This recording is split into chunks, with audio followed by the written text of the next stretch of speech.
In a quiet suburb, a chilling mystery unfolds, a family unaware of the eyes upon them.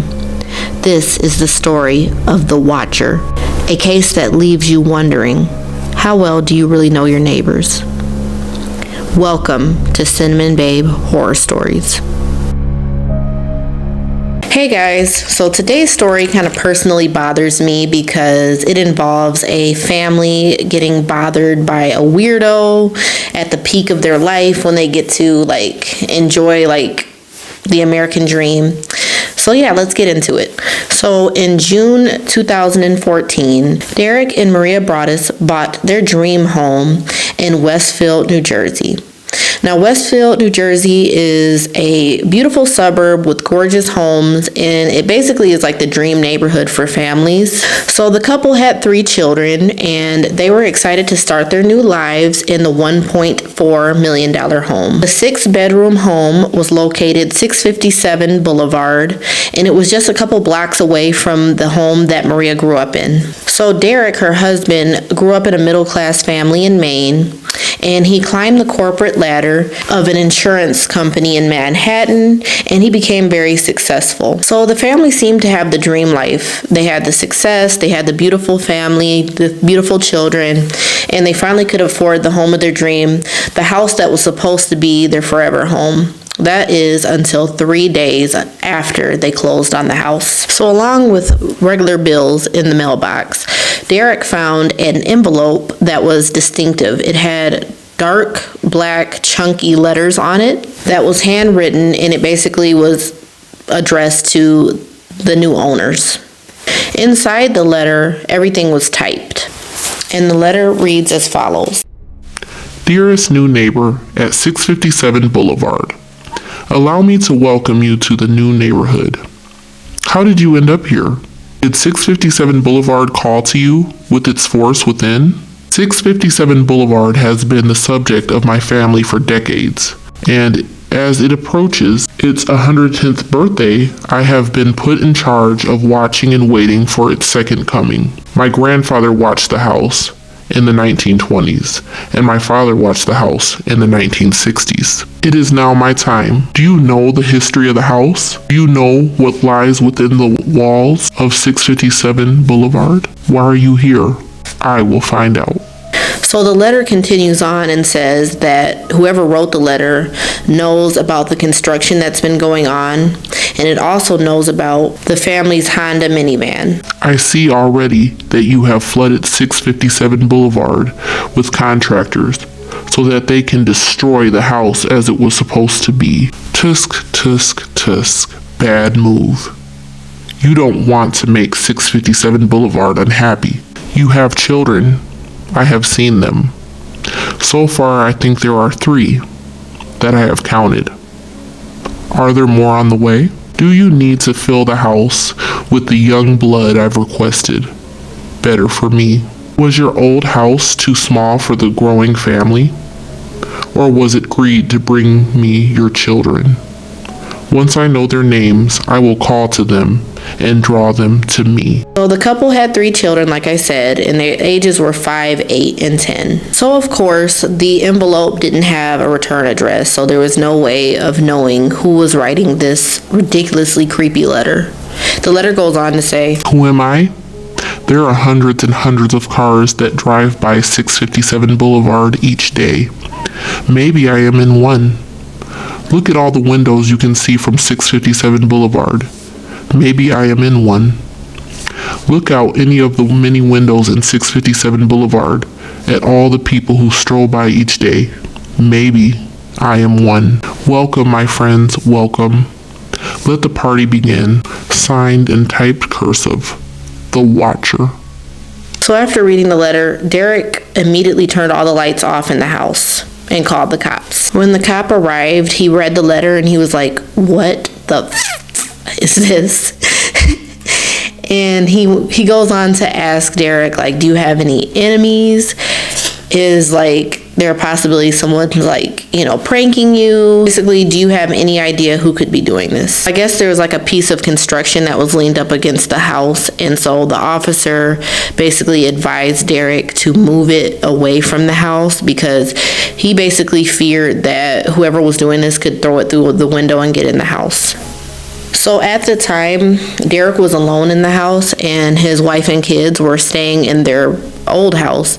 And so Derek immediately rushed back to his wife to let her know what the letter had said. So Derek and Maria immediately emailed the previous owners, who were John and Andrea Woods, and they basically just asked them if they had any idea what was going on. They told them what the letter said. Does it sound like something familiar that could have happened to you before you sold the house, blah, blah, blah. And apparently in the letter, the watcher included that he told the Woods to bring him, or they, he never said, I'm assuming it's a guy, but bring them young blood, and it said that apparently they listened. So the watcher tried to make it seem like the Woods couple was in on it, which I don't believe. So Andrea Woods said that a couple days before they moved out, they did receive a letter that pretty much was similar.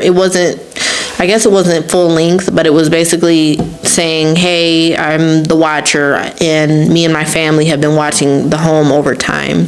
So pretty similar like what it said to Derek. And so I guess Andrea and her husband didn't really take it seriously. They were like, oh, this is weird, and they just threw it away and just forgot all about it.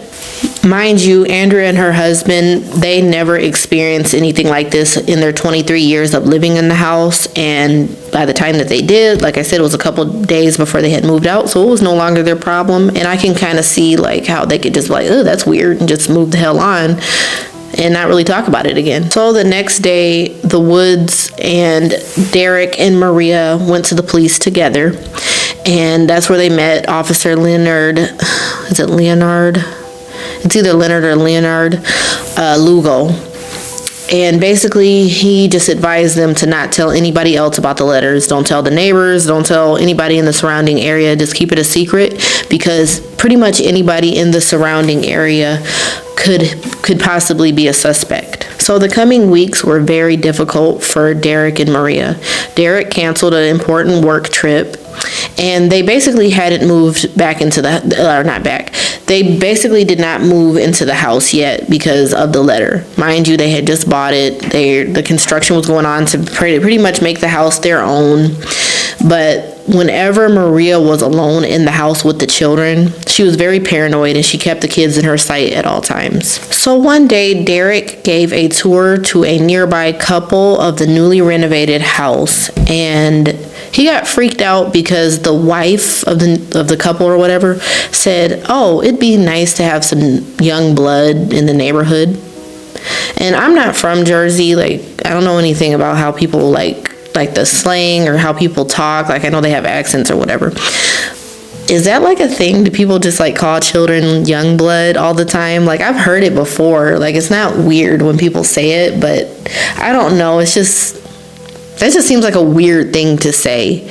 And mind you, when this happened, Derek's stomach sunk when he heard that, because that's exactly what it said in the letter. So that kind of makes me feel like, did she have anything to do with it? Because I don't know.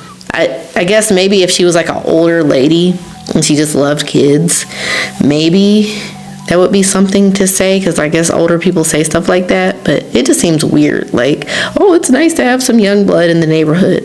Seriously? Sorry if you can hear my parents talking upstairs. But one morning, one of the contractors had noticed that a very heavy sign that he had hammered into the yard had been ripped out overnight. So that freaked him out, and of course freaked the family out. 2 weeks later, there had been no more letters. Maria checked the mail, and she noticed another envelope with the same black chunky lettering on it, and her stomach dropped. So of course, Derek and Maria reported the letter to the police. There wasn't much the police could do except to continue to investigate around the neighborhood, but there just pretty much wasn't any evidence. And at this point, Derek and Maria had decided to stop bringing the children to the house, and they had no idea if they were even going to move in at this point, because this is pretty much the worst thing you could do to a parent, is make them feel like their children aren't safe and that somebody is going to harm them. Literally, any parent could say, that's the worst feeling in the entire world, and it's just so sad. But several weeks later, a third letter arrived. Welcome again to your new home at 657 Boulevard. The workers have been busy, and I have been watching you unload carfuls of your personal belongings. The dumpster was a nice touch. Have they found what was in the walls yet? In time they will. Mr. and Mrs. Broadus, I am pleased to know your names and the names of your young blood you have brought to me. You certainly say their names often. Is there an artist in the family? Referring to seeing one of the kids with an art easel in the window. 657 Boulevard is anxious for you to move in. It has been years since the young blood ruled the hallways. Have you found all the secrets it holds yet? Will the young blood play in the basement? Or are they too afraid to go alone? I would be if I were them. It is far from the rest of the house. If you were upstairs, you would never hear them scream. What floor will they sleep on? Attic? First floor? Second floor? Whose bedroom will face the street? It will help me plan better. All of the windows and doors at 657 Boulevard will allow me to watch and track you move through the house. Who am I? I am the Watcher. I have been in control of 657 Boulevard for 2 decades now. The Woods family turned it over to you. They kindly sold it when I asked them to. I pass by many times a day. The house is my job, my life, my obsession. And now you are too, Broadus family. Welcome to the product of your greed. Greed is what brought 3 families to 657 Boulevard, and now it has brought you to me. Have a happy move-in day. You know I'll be watching. Where have you gone? 657 Boulevard is missing you. The house is crying from all of the pain you have put it through. You changed it and made it so fancy, stealing its history. It cries for the past when I roamed its halls.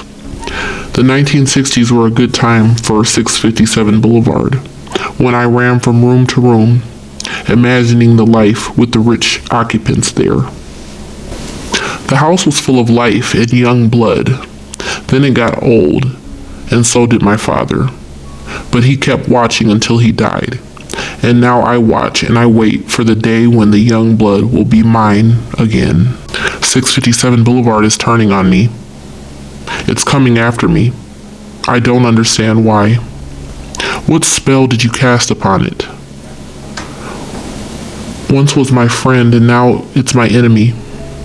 I'll be patient and wait for you to bring the young blood back to me. 657 Boulevard needs you. Come back. Let the young blood play again like I once did. Let the young blood sleep in 657 Boulevard. Stop changing it and let it alone. So, of course, Derek, being a father and a husband, became extremely angry and frustrated and pretty much obsessed with finding out who the Watcher really was. He got an alarm system, a camera system on the house. He hired a private investigator. He hired basically like a writing expert, someone who could identify handwriting.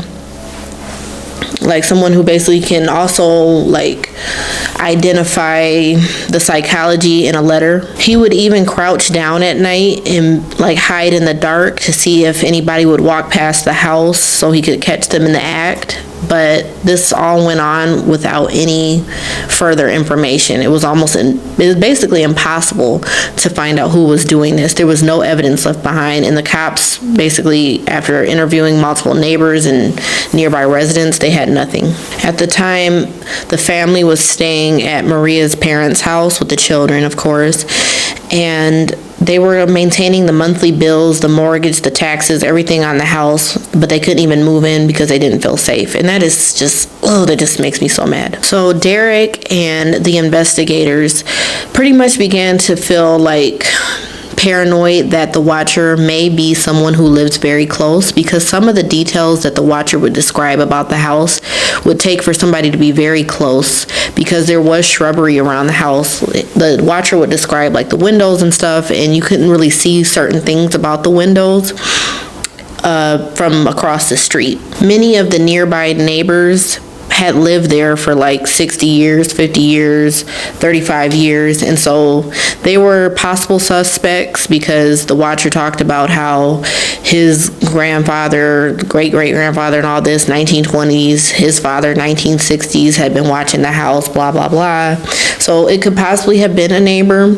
It could possibly have been somebody who worked for the family that lived there, like maybe a maid or the maid's descendants, because you could tell that the watcher was like a hater. Like, they were hating on rich people.